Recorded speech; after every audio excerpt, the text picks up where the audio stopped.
Alors, plus rarement abordé et pourtant un réel enjeu de maîtrise des territoires, le développement des solutions de mobilité urbaine sur les cours d'eau qui est a fortiori nécessaire. Alors, c'est la mission de Sea Bubbles qui a recours à l'hydrogène et aux foils et on va en parler justement.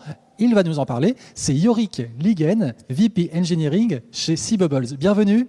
Je vous laisse la parole. Bonjour à tous, effectivement Yorick Ligen, je dirige le bureau d'études chez Sea Bubbles et je vais vous expliquer aujourd'hui un peu comment l'usage a en fait déterminé nos choix technologiques dans notre solution de mobilité zéro vague, zéro bruit, zéro émission. Donc à l'origine du projet Sea Bubbles, c'est vraiment l'histoire du foil. Donc le foil a d'abord été utilisé beaucoup pour la course au large et battre des records de vitesse à la voile. Notamment donc grâce à l'hydroptère, Alain Thébault a battu plusieurs records de vitesse à la voile. Il a traversé la Manche en 34 minutes quand Louis Blériot le faisait en 37 minutes en avion. Et donc c'est certaines barres symboliques comme ça qui sont tombées grâce au foil. Mais au-delà de battre des records de vitesse, le foil permet aussi d'autres choses en termes d'efficacité énergétique et de confort de navigation. Et c'est ça l'essence de Sea Bubbles aussi, c'est de porter cette innovation technologique vers d'autres usages au-delà de la course au large, comme on a pu le voir, par exemple, c'est sur cette édition du Vendée Globe où il y a beaucoup de bateaux qui utilisent le foil. Nous, on veut amener le foil dans la mobilité urbaine. Puisque le constat que l'on fait tous, c'est qu'aujourd'hui, le trafic urbain est vraiment très dense, très polluant, apporte beaucoup de nuisances à la fois en termes sonores, en termes de pollution locale, donc qualité de l'air, et en termes d'environnement avec les émissions de CO2. La plupart des grandes villes, des grandes agglomérations sont construites autour de cours d'eau, de baies ou d'environnements qui permettent d'utiliser en fait l'eau comme infrastructure de mobilité. On le voit beaucoup, par exemple, en Suisse, autour du lac Léman ou à Zurich, avec le lac qui est vraiment partie prenante de l'infrastructure de mobilité. On n'a pas nécessairement obligation de construire des grosses routes bétonnées pour faire se déplacer les gens. On a une infrastructure à disposition et c'est là qu'intervient aussi Sea Bubbles. Donc, notre ambition, c'est de pouvoir proposer justement cette alternative en utilisant les voies d'eau comme infrastructure de mobilité. Et utiliser les voies d'eau comme infrastructure de mobilité, ça veut dire qu'on doit apporter un niveau de confort et un niveau de service équivalent à ce qu'on trouve aujourd'hui sur les voies terrestres.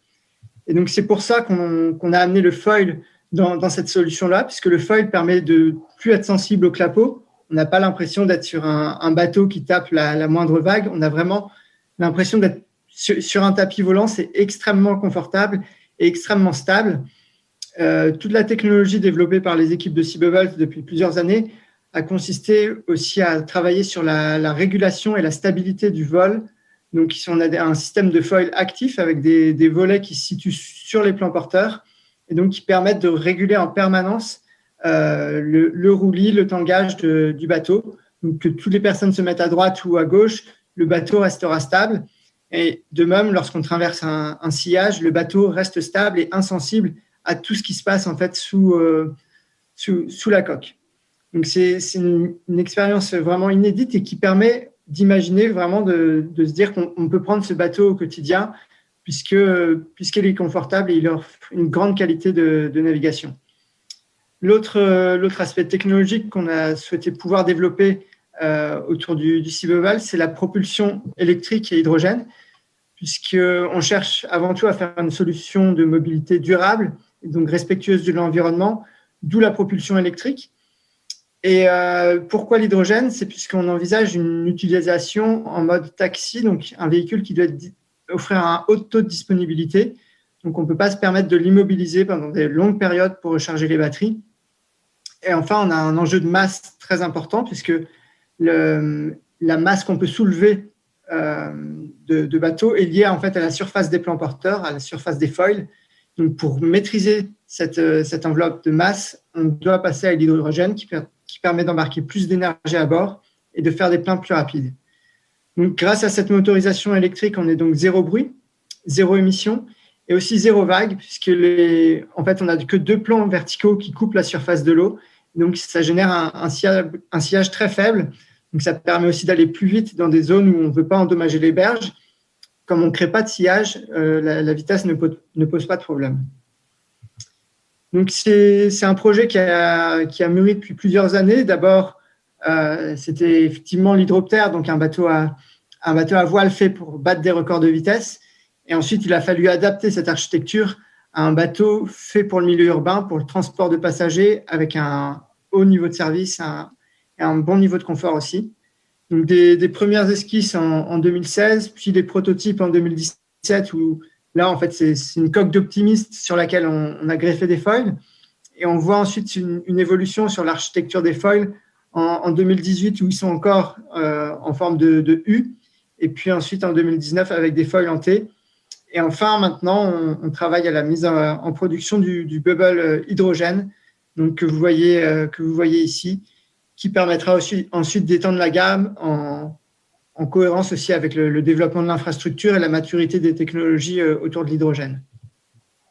Donc le bateau est présenté ici, donc c'est une capacité de 6 à 8 personnes. On a 2 moteurs électriques qui vont se situer sous le plan porteur arrière et une vitesse de croisière autour de 20 nœuds. Donc 20 nœuds, ça représente à peu près 35 km/h. Grâce à l'hydrogène, on peut atteindre une autonomie de 2h30 et faire le remplissage comme n'importe quel véhicule. Donc en moins de 5 minutes, on récupère ces 2h30 d'autonomie. Donc ça permet vraiment d'envisager une utilisation en mode taxi ou à la demande avec un haut niveau de service sans devoir l'immobiliser pendant de longues périodes. Ce qui n'est pas représenté ici aussi, c'est que, donc, comme je l'ai expliqué, tous les développements technologiques sont liés à l'usage qu'on imagine pour ce bateau. Et un des paramètres qui entre souvent en jeu, c'est le tirant d'eau, donc la profondeur d'eau disponible dans des endroits où on veut accoster. On s'est rendu compte qu'il y a beaucoup d'endroits où il y a peu de fond. Et le problème de ces foils-là, c'est qu'ils risquent donc de toucher le fond du lac, le fond du fleuve. Et donc, on a imaginé un système de foils rétractables, donc qui vont se rétracter dans l'habitacle pour permettre d'arriver au plus près des berges, même là où il y a moins de profondeur d'eau. Donc, l'intérêt des foils, c'est réduire la traînée. On a donc plus toute une coque qui pousse l'eau et donc qui demande beaucoup d'énergie pour avancer. Et on le voit bien aussi sur la réduction du sillage ici sur les 2 images. À gauche, le Sea Bubbles, à droite, un bateau conventionnel en mode archimédien, donc qui génère un gros sillage, qui a aussi un impact sur l'environnement, puisque ça dégrade les berges, ça dégrade la qualité de vie aussi pour ceux qui peuvent habiter à proximité des berges ou pour la faune, pour tout cet environnement qui est autour. Et puis les foils, c'est aussi un élément essentiel en termes d'efficacité énergétique. Si on voulait faire le même bateau à hydrogène, à propulsion électrique, mais sans foil, on devrait embarquer beaucoup plus d'énergie à bord, on devrait avoir des moteurs plus puissants pour maintenir la même vitesse. Donc, vraiment, tous les choix technologiques sont liés à notre ambition de mobilité durable en milieu urbain avec un haut niveau de confort. Et plus précisément sur la partie hydrogène, donc, on parle beaucoup d'hybridation sur les motorisations diverses, en particulier dans le monde de l'automobile. Dans notre cas, les cycles d'usage sont un petit peu différents puisqu'on n'a pas de récupération au freinage, par exemple. On n'a pas de dénivelé.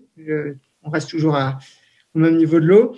On n'a pas de dépassement à faire pour doubler une voiture. On appuie à fond sur la pédale de droite. Donc, en fait, la vitesse de croisière, c'est quasiment la puissance max du système. La pile donc, doit pouvoir répondre à cette demande et la batterie sert d'ajustement si on a besoin d'un surplus de puissance. Et cette batterie peut être rechargée à quai, par exemple, pendant les phases d'embarquement ou de débarquement. Et donc, toute la technologie qu'on développe chez Sea Bubbles consiste aussi à maîtriser ces niveaux d'hybridation et de gestion thermique des systèmes, puisque la pile à combustible dégage beaucoup de chaleur, les batteries un peu moins, mais voilà, toute cette gestion thermique est très différente de ce qu'on peut trouver dans l'automobile. L'automobile, on peut avoir des véhicules qui roulent à plus de 100 km/h, on peut mettre donc des radiateurs air-eau. Nous, on va à des vitesses inférieures, mais on a accès à l'eau du lac, l'eau des fleuves, qui a qui a une forte capacité de dissipation thermique. Donc voilà, tous ces systèmes font partie des choses qu'on développe chez Seabubbles. Merci beaucoup Yoris du coup pour ces insights. C'est vrai que Seabubble est un projet qu'on suit de près depuis son lancement à Vivatech il y a quelques années, et c'est intéressant de voir toute cette logique d'industrialisation, ce choix de l'hydrogène, effectivement pour vraiment accompagner ces nouvelles mobilités et les rendre massives et accessibles à tous. Merci beaucoup Yorick, et à très bientôt. Merci, au revoir.